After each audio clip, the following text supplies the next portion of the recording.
1854 सालचा बांधकामाचा हा मोठ आहे. जवळजवळ पावणे 200 वर्ष व्हायला आता आलेली मठात.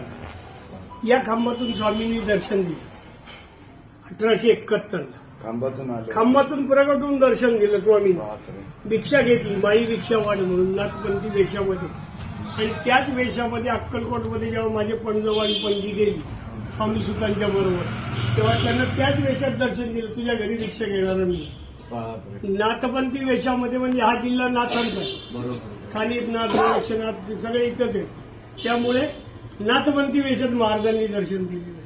म्हणजे दत्त संप्रदाय आणि नाथ संप्रदाय एक आहे हे महाराजांनी तेव्हाच दाखवून दिलेलं आहे. माझ्या पणजवांच्या हातावर विष्णुपद दिलं होतं. म्हणजे शंख चक्र गदा आणि पद्म हे पाय पूर्ण काढलेलं होतं. माझ्या पणजवांनी समाधी घेतली 1911 साली. 1911 साली इथं आमच्या चुलत भावाच्या घरामध्ये त्यांनी संन्यास घेतला आणि समाधी घेतली.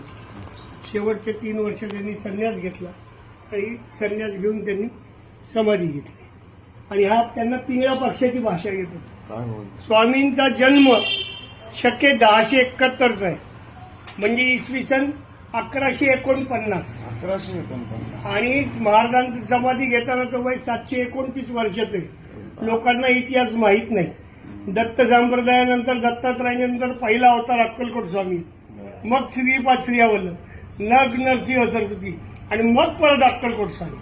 स्वामींचा फक्त 22 वर्षाचा इतिहास तुम्हाला माहिती आहे, मंगळवेढा ते अक्कलकोट. आणि जेवढे आता सध्या दत्त संप्रदायातले शिष्य आहेत तेवढे सगळे अक्कलकोट स्वामींपाशी जाऊन आलेले. साईबाबा असो, गजानन महाराज असो, गोंदवलेकर महाराज असो, तुमचे बिदरचे महाराज असो, ठाकूर महाराज असो, हे सगळेजण तिथे जाऊन आले. आणि महाराज ज्यावेळेला शंकर महाराजांना खरं नगरमध्ये वास्तव्य करायचं, पुण्यामध्ये नव्हतं, परंतु ते नगरमध्ये राहिले. इथे गदेश्वरांच्याकडे राहिले काही दिवस, इथे मिरीकरांच्याकडे राहिले.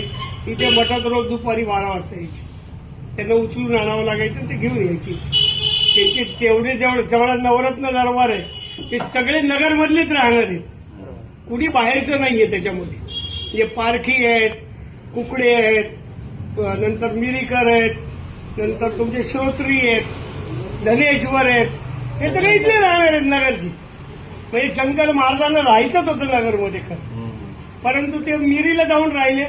मिरीला पण त्यांना राहता आलं नाही. मिरीला शेतामध्ये राहिले. तिथं शेतामध्ये त्यांनी समाधी बांधण्याकरता म्हणजे मंदिर बांधण्याकरता खोली केली.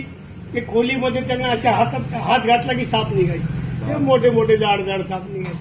तिथून उठल्या वृद्धेश्वरला गेले, वृद्धेश्वरला राहिले. तिथेही त्यांचं मन रमेल वृद्धेश्वरमध्ये. मग नंतर ते देखण्यांच्याकडे पुण्यामध्ये आले, मामा देखणे यांच्याकडे राहिले. आणि मग मेंदळ यांच्याकडे वगैरे सगळ्यांच्याकडे गेले. 41 ते 47 पर्यंत महाराज नगरला येत होते, इथे येऊन बसायचे. आणि काका श्रोत्रींचं जे वकिलांचं नाव आहे ते श्रोत्री वकील नगरमध्ये राहते. हे सगळे माझ्या पणजोबांचे साध्य आहे. अच्छा, आजोबांचे आमच्या साध्य आहे. माझ्या आजोबांना 6 शास्त्र येत होते. स्वतः वैद्यक भिषकरत्न होते बडोदा विद्यापीठाचे त्या काळात. विद्यापीठाचे बडोदा विद्यापीठाचे. आणि मृदुंग वाजवायचे, स्वतः प्रखवाज वाजवायचे. मोठमोठे लोक या मठामध्ये येऊन गेलेले आहेत. मोठमोठे गायक त्या काळामध्ये इथे येऊन गाऊन गेलेले आहेत. असा मोठ आहे. हा मोठ असाच ठेवलेला आहे, याच्यामध्ये बदल काही नाही. महाराज म्हणाले इथे स्वामींच्या मूळ पादुका आहेत खाली, पायातले जोडे महाराजांचे. हो, त्या तिथे खाली आहेत बघा. या खांबाला शंकर महाराज बसायचे. तिथं पाठ मांडायचा, पाटावरती बसायचे. आमच्या आईने गुळाचा चहा करायचा आणि त्यांना चहा पाजले. स्वामींची कुंडली माझ्या पणजोबांनी केली, नानाजी बापूजी देखील. कधी? 1871ला. अच्छा, ज्यावेळेला तिथं गेले अक्कलकोटला त्यावेळेला. म्हणजे स्वामींचं वय 729 ते रेफरन्स करायला आमच्या पणजोबांचा दाखला. अच्छा, बाकी कोणाचा दाखला नाही. कारण त्यांना पिंगळा पक्षी बोलत होता. त्यांच्याकडे पिंगळा पक्षी होता, शेवटपर्यंत होता. त्यांनी देवाच्या आधी 3 दिवस तो उडून गेला.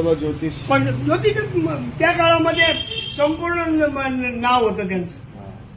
त्यांच्या गुरुंनी त्यांना विद्या शिकवलेली होती. आता संपूर्ण इतिहास आहे या मठाचा. आणि 5वी